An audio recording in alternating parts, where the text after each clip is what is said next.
एक तरफ जहां रूस यूक्रेन के वॉर के बीच में दुनिया इस वक्त तीसरे विश्व युद्ध के मुहाने पर खड़ी है, तो दूसरी तरफ इजराइल भी चारों तरफ से घिर चुका है।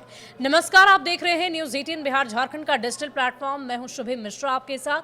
हर रोज हम अंतर्राष्ट्रीय खबर को लेकर आपके सामने प्रस्तुत होते हैं और नई जानकारी, नई अपडेट आप तक पहुंचाते हैं। और इस वक्त जो खबर हम तक पहुंच रही है वो है इजराइल को लेकर। दरअसल इजराइल इस वक्त चारों तरफ से घिरा हुआ नजर आ रहा है।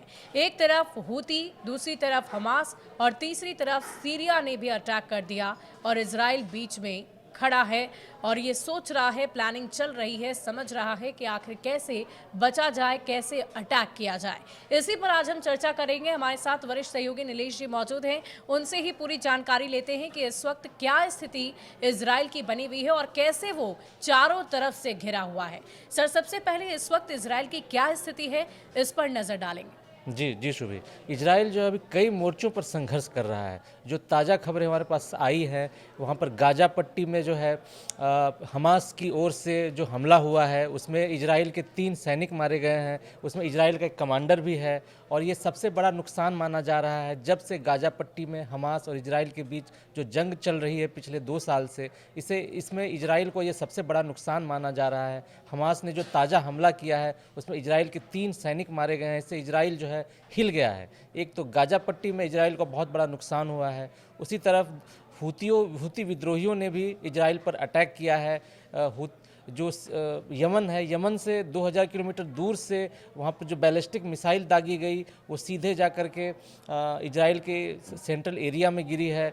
2 दिन पहले भी हूती विद्रोहियों ने वहाँ पर बैलिस्टिक मिसाइल दागी थी। और ये इजराइल का सबसे व्यस्त हवाई अड्डा है, बेन गुरियन हवाई अड्डा, उसको निशाना बनाने की कोशिश की गई थी। निशाना बनाया जी, गया था। कुछ दिन पहले भी निशाना बनाने की कोशिश की गई थी। उस समय बेन गुरियन हवाई अड्डा जो है बहुत बिजी था, बहुत सारे यात्री थे वहाँ पर। और ठीक उसी वक्त यमन की ओर से दागी गई मिसाइल उस वक्त इसका असर भारत में भी देखा गया था। भारत से भी कई जो विमान वहां जा रहे थे उसको रद्द किया गया था। इस बार भी कुछ ऐसी स्थिति हो सकती है। जब उस समय जब हमला हुआ था तो एयर इंडिया की फ्लाइट वहां इजराइल जा रही थी, लेकिन जैसे ही ये हमला हुआ तो ये एयर इंडिया की फ्लाइट को बीच से ही वापस लौटना पड़ा था। उसी समय कई सारी विदेशी एयरलाइंस ने जो है इजराइल की यात्रा रद्द कर दी थी। इस बार फिर से इजराइल ने पर निशाना बनाने की कोशिश की है हूती विद्रोहियों ने, तो इससे हड़कंप मचा हुआ है। कई सारे एयरलाइंस कंपनियों ने जो है वहाँ की यात्रा रद्द कर दी है और हूती विद्रोहियों ने ऐलान किया है कि वह जो है इजराइल के यात्री विमानों को निशाना बनाएंगे।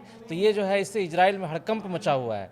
एक तो ये भी है, एक ये दूसरा मोर्चा है इजराइल के लिए। और तीसरा मोर्चा है सीरिया की ओर से जो है एक बार रॉकेट से हमला किया गया और वो इजराइल के जो है एक बेन गोलन एरिया में जाके गिरा है, गोलान पहाड़ियों के एरिया में जाकर के गिरा है। इससे इजराइल को कोई नुकसान नहीं हुआ है, इजराइल ने ऐसा दावा किया है। लेकिन जो कुछ दिन पहले इजराइल ने सीरिया पर जो हमला किया था उसके जवाब में सीरिया की ओर से ये अटैक किया गया। और ये भी खबर सामने आई है कि जैसे ही सीरिया की ओर से ये फायरिंग हुई तुरंत इजराइल की ओर से भी इसका जवाब दिया गया और सीरिया के कुछ इलाकों में इजराइल की ओर से बमबारी की गई। यानी कि इजराइल जो अभी फिलहाल चारों ओर से घिरा नजर आ रहा है। और ये 3 मोर्चे तो हैं ही, चौथा मोर्चा ईरान का भी है।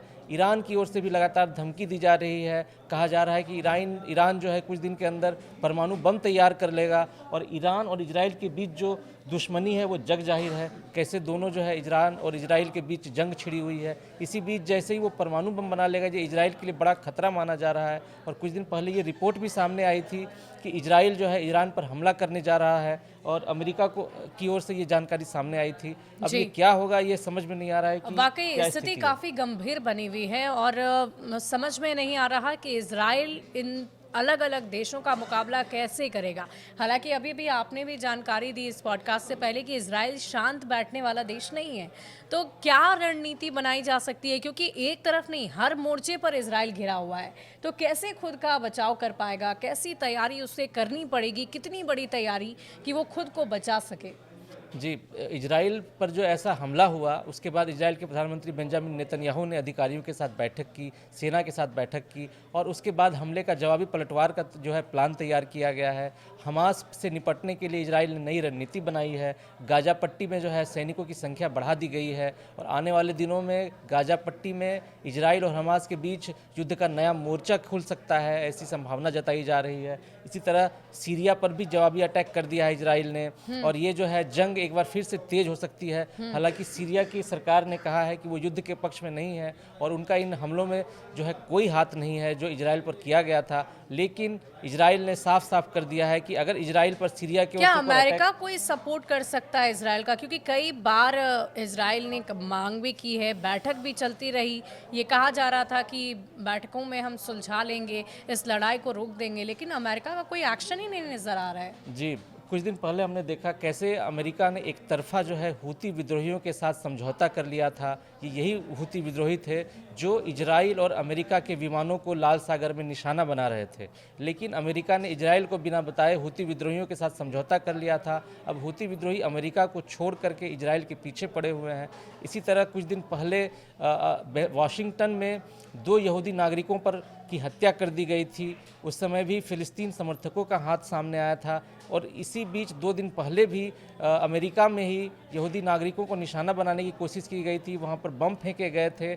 उस समय भी ये जो है घटना की इजराइल ने कड़ी निंदा की थी और इजराइल ने इसे यहूदी नागरिकों के खिलाफ आतंकवादी घटना करार दिया था और अमेरिका से इस पर कार्रवाई करने की मांग की थी। लेकिन अभी तक जो है अमेरिका की ओर से कोई जो है ठोस कदम सामने नहीं आया है। इससे इजराइल बहुत परेशान है। इजराइल के प्रधानमंत्री बेंजामिन नेतन्याहू जो है बहुत परेशान है। वाकई इजराइल इस वक्त चारों तरफ से घिरा हुआ है और अब हम सभी को यही देखना होगा सर कि आखिर कैसी तैयारी इजराइल की तरफ से की जाती है, किस किस मोर्चे पर इजराइल अपनी तैयारी कर पाएगा, कैसे इन तमाम देशों का मुकाबला कर पाएगा, इस पर सबकी नज़र टिकी रहेगी। जी बिल्कुल।